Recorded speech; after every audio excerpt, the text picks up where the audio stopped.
តែផ្ទះនៅម្ដុំហ្នឹងលឺថាថ្លៃណាតែថ្លៃស្អីតែ6 7ម៉ឺនតាឡានរបស់អ្នកណាគេហ្នឹងមានឡានណាគេគឺឡានរបស់ពួកយើងហ្នឹងហើយថាម៉េចហើយបងឯងទៅទិញឡានថ្មីមែនបងអូទៅទិញឡានទៅគាត់ជិះដើរលេងហ្នឹងហើយអីវ៉ាន់ទាំងអស់នេះខ្ញុំយកមកទុកឲ្យបងឯង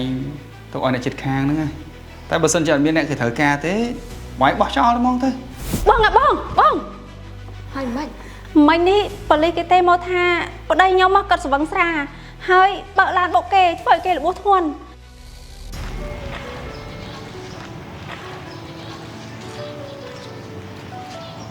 បង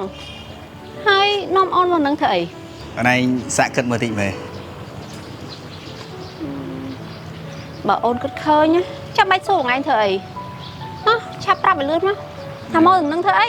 រកតំបងចង់ធ្វើអូនឯងភ្ញាក់ផ្អើលតិចក៏មិនបានអូនឯងមើលផ្ទះហ្នឹងមើល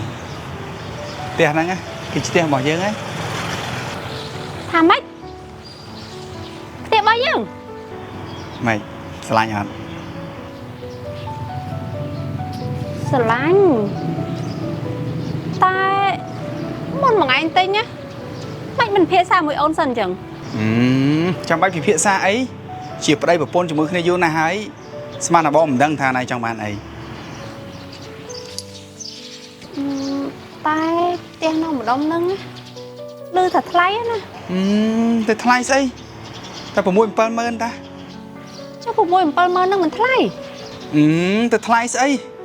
យើងទៅធ្វើការនៅស្រុកគេឡើងជិត20ឆ្នាំហើយមិនដើម្បីរកលុយទិញរបស់អស់ទៅនឹងទេអីប៉ុន្តែអើយប៉ុន្តែស្អីតោះចូលទៅក្នុង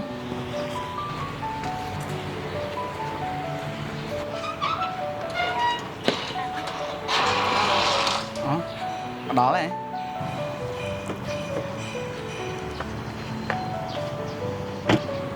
អូននេះសាឡានបងអរគុណច្រើនអូន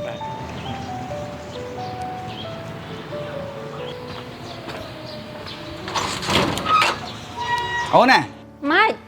បងណៃមិនទិញមើលទៅធ្វើអីមក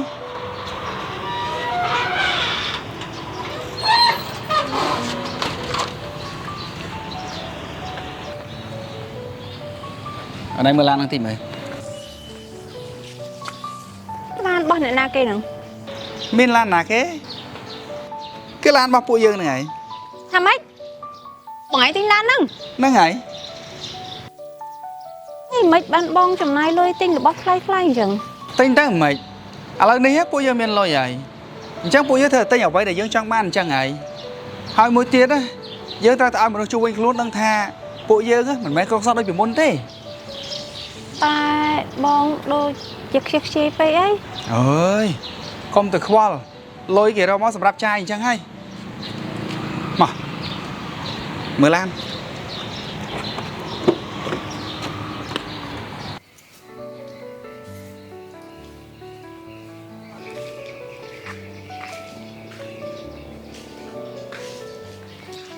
បងពងធ្វើអីហ្នឹងអូកំពុងបោះផ្ទះសវ័យហ្នឹងអូនហើយទៅណាហ្នឹងអូឮថាបងពីដើរបងសាមឌីមកលេងស្រុកអីចឹងក៏ឈៀងចូលមកលេងគាត់ទៅហើយគាត់ទៅណាបងបានជាមិនឃើញបងឮថាពួកគាត់ទៅរកទិញផ្ទះតែមិនដឹងថាទៅរកទិញនៅឯណាទិញផ្ទះអូយពួកគាត់ប្រហែលសល់លុយច្រើនហើយមកទៅលើមកដល់ផ្ទះភ្លាមទៅរកទិញផ្ទះផ្លែត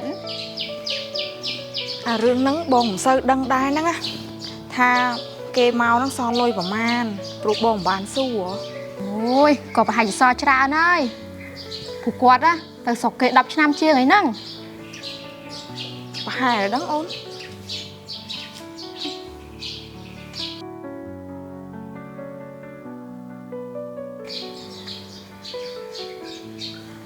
អូឡានណាគេផ្ទះហ៎បងអត់ដឹងដែរ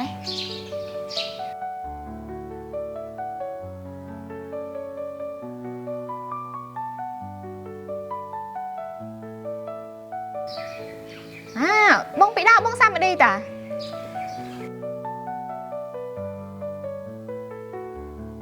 ហើយបងឯងទៅទិញឡាន ថ្មីមែនបង អូទៅទិញឡានតើគាត់ជិះដើរលេងហ្នឹង អូយមួយដុល្លារនេះប្រហែលជាថ្លៃហើយមិនទៅ មានថ្លៃស្អីតែ6-7ម៉ឺនដុល្លារណា ហើយតែគេមានលុយ6-7ម៉ឺននិយាយឡើងធូរ ចុះមានទៅស្អីបងលុយប៉ុណ្ណឹងតើអូនយើងប្រញាប់ទៅងូតទឹកទៅផ្សារទៅនឹកតោះ ទៅណា ចា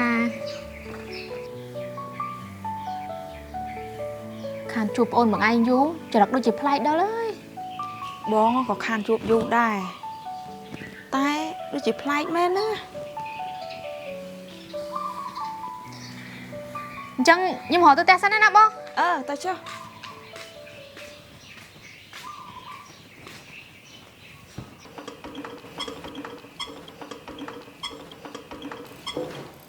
មកអូនហូបបាយហើយចុះយកអីវ៉ាន់ទៅណាច្រើនម៉េច ខ្ញុំគិតថាស្អែកនេះខ្ញុំទៅនៅផ្ទះខ្លួនឯងហ៎បងហើយអីវ៉ាន់ទាំងអស់នេះខ្ញុំយកមកទុកឲ្យបងឯងទុកឲ្យអ្នកជិតខាងហ្នឹងឬក៏យកទៅឲ្យអ្នកណាដែលគេត្រូវការទៅតែបើសិនជាអត់មានអ្នកគេត្រូវការទេវាយបោះចោលហ្មងទៅព្រោះខ្ញុំឡើងត្រូវការហើយ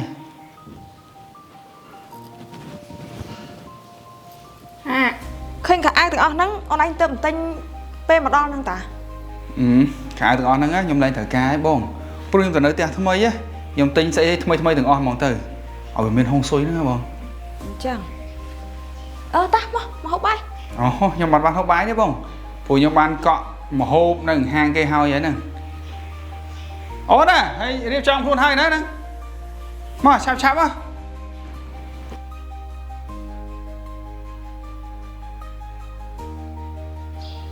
អូនណា ចាបង បងគិតថាប្តីអូនឯងដូចជាខ្ជះខ្ជាយពេកឲ្យដឹងមកដល់ផ្ទះមិនទាន់បានប្រមាណផងទិញសតរបស់ថ្លៃហើយរបស់ទាំងអស់នេះប្រើមិនទាន់បានប្រមាណផងឲ្យគេបាត់ទៀតដូចជាមិនចេះសំចៃសោះ ខ្ញុំក៏គិតអញ្ចឹងដែរបងតែប្តីខ្ញុំក៏ថាគាត់ខំទៅធ្វើការនៅស្រុកគេច្រើនឆ្នាំហើយរកលុយបានណាបើមិនឲ្យគាត់ចាយឲ្យគាត់រកមកធ្វើអី និយាយជាមួយប្តីខ្លះផងទៅព្រោះទៅមុខទៀតយើងមិនដឹងថាមានរឿងអីកើតឡើងទេអញ្ចឹងអ្វីដែលអាចសំចៃបានយើងសំចៃទៅ ហ្នឹងហើយបងចាំមើលខ្ញុំព្យាយាមដាស់តឿនគាត់អញ្ចឹងខ្ញុំរកសិនហើយណា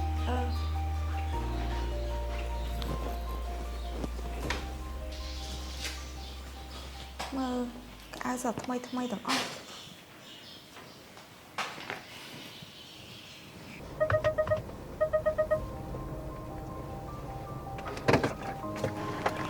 តើណែចុះឲ្យចូលផ្ទះមុនបងទៅ ហើយបងឯងប្រងតាណាទៀត មិត្តភក្តិវាទេទៅហាងវាផឹកបន្តទៀតហ្នឹង តែផឹកអីទៀតបើឥឡូវហ្នឹងបងឯងស្វឹងអី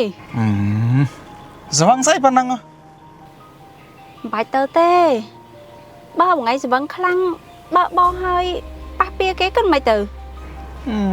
តែខ្វល់អីរឿងហ្នឹងបើប៉ះគេបងលុយគេទៅយើងមានលុយតាតែចោះដល់កុំនិយាយច្រើនពេក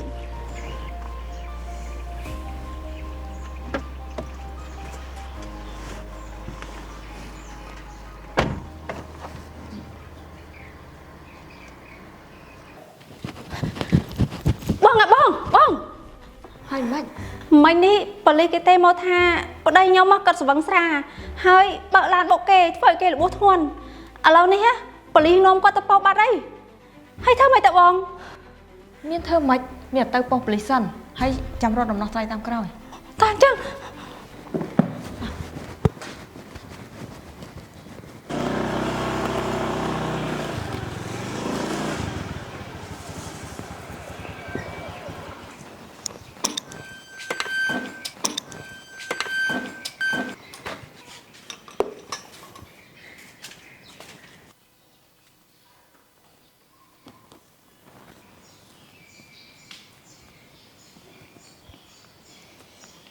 បងឯងឃើញហី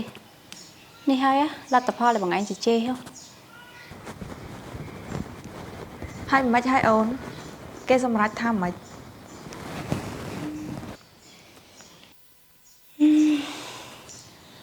ក្រុមគ្រួសារជនរងគ្រោះ គេសម្រេចដកពាក្យបណ្ដឹងវិញឯបងតែគេទៀមទាឲ្យយើងទទួលខុសត្រូវថ្លៃមន្ទីរពេទ្យ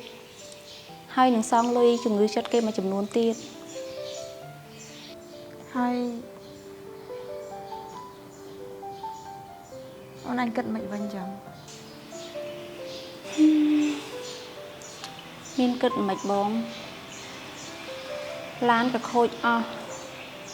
ហើយផ្ទះក៏លក់មិនចេញណាមួយមុនហ្នឹងពួកខ្ញុំក៏ចំណាយលុយអស់ច្រើនទៀតឥឡូវមិនដឹងធ្វើម៉េចទេ គ្រប់យ៉ាងមកពីខ្ញុំណាដោយសារតែខ្ញុំមានអំណួតជាមួយនឹងលើខ្លួនឯងពេកទើបរឿងអាក្រក់វាកើតឡើងបែបនេះ បានហើយកុំបន្ទោសខ្លួនឯងអីព្រោះរឿងវាបានកើតឡើងហើយទោះជាស្ដាយក្រោយក៏វាមិនបានអីមកវិញដែរអញ្ចឹងបានថាពេលក្រត្រូវចេះសន្សំពេលមានលុយធំក៏មិនត្រូវចាយខ្ជះខ្ជាយដែរជាពិសេសកុំមានអំនួតនៅពេលដែលយើងមានលុយព្រោះទៅថ្ងៃខាងមុខយើងក៏មិនដឹងថាវានឹងមានរឿងអ្វីកើតឡើងដែរអញ្ចឹងពេលមានលុយយើងត្រូវចេះសន្សំទៅពេលមានបញ្ហាយើងអាចដោះស្រាយបានដូចពាក្យគេថាឡើងភ្នំត្រូវខំប្រឹងពេលចុះភ្នំត្រូវប្រយ័ត្នទើបយើងអាចជៀសផុតពីបញ្ហាបាន ខ្ញុំយល់ហើយបងខ្ញុំលែងមានអំណួតជាមួយនឹងលុយបន្តិចបន្តួចនឹងទៀតហើយ